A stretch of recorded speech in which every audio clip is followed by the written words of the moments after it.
Hi friends, కల్కి 2898 AD movie open చేస్తే స్టార్టింగ్లోనే మన మహాభారతం రిఫరెన్స్ చూపిస్తారు.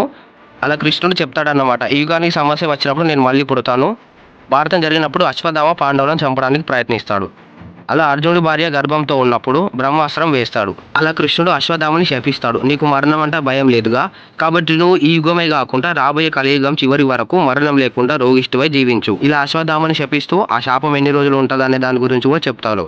నేను కలియుగం చివరి దశలో, అప్పుడు మానవత్వం ఉండదు, దేవుని మొక్కేవారు ఎవరు ఉండరు, ఎన్నో రోగాలు దారుణాలు జరుగుతాయి, అప్పుడు నేను కల్కిగా మళ్ళీ పోతాను అని చెబుతాడు. మూవీలోకి పోతే ప్రభాస్ని వేరే ఏ మూవీలో చూపించినట్టు ఈ మూవీలో చూపడు.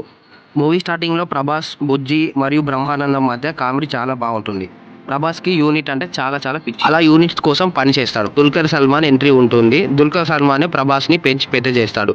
అయితే దుల్కర్ సల్మాన్ యూనిట్స్ కోసం ప్రభాస్ని అమ్మేద్దామని చూస్తాడు, కానీ ఆ ప్రభాసే దుల్కర్ సల్మాన్ని యూనిట్స్ కోసం అమ్మేస్తాడు. ఆ తర్వాత రామ్ గోపాల్ వర్మ ఎంట్రీ ఉంటుంది. అదే విధంగా కమల్ హాసన్ మరియు దీపికా పడుకోన్ ఎంట్రీ కూడా ఉంటుంది.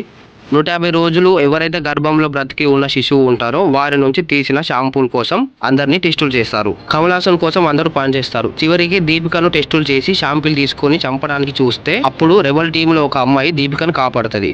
సెకండ్ హాఫ్ మాత్రం పిచ్చెక్కిస్తుంది. అసలు కథ ఇప్పుడు ఉంటుంది. ఇక్కడ రాజమౌళి ఎంట్రీ ఉంటుంది. అశ్వత్థామ ప్రభాస్ల మధ్య ఫైట్ అద్భుతంగా ఉంటుంది. దీపికను అశ్వత్థామ కాపాడతారు. రెబల్ టీం వాళ్ళు ఉండే చోట అంటే శ్యామల నగరం, అక్కడ దీపికను ఉంచుతారు. ప్రభాస్ మరియు కమల్ హాసన్ ఇద్దరు చేతులు కలుపుతారు. ఈ మూవీలో అర్జునుడిలా విజయ్ దేవరకొండ ఉంటాడు. ఇక్కడ ప్రభాస్ శ్యామల నగరానికి కాంప్లెక్స్కి తీసుకుపోతా అంటే విలన్లతో పోతాడు. అక్కడ ఫైట్ జరుగుతుంది. అశ్వత్థామ యొక్క ఆయుధంతో దీపికను తీసుకుపోతున్న విలన్ని ప్రభాస్ చంపేస్తాడు. ప్రభాస్ దీపికను తీసుకొని కమల్ హాసన్ దగ్గరికి పోతాడు. ఇక్కడతో ఈ మూవీ ఎండ్ అయిపోతుంది. ఈ మూవీకి పార్ట్ 2 కూడా ఉంటుంది, కల్కి ద యూనివర్స్. మొదటి భాగం ఇక్కడితోనే ముగుస్తుంది, కానీ అసలు కథ ఇక్కడ నుంచి ప్రారంభం అవుతుంది. సో ఈ వీడియో మీకు నచ్చిందని అనుకుంటున్నా. ఈ వీడియో ఎవరైతే కొత్తగా చూస్తున్నారో వాళ్ళు మన ఛానల్ని సబ్స్క్రైబ్ చేసుకోండి, లైక్ చేయండి, అలాగే పక్కన బెల్ ఐకాన్కి 1 ట్యాప్ చేయండి.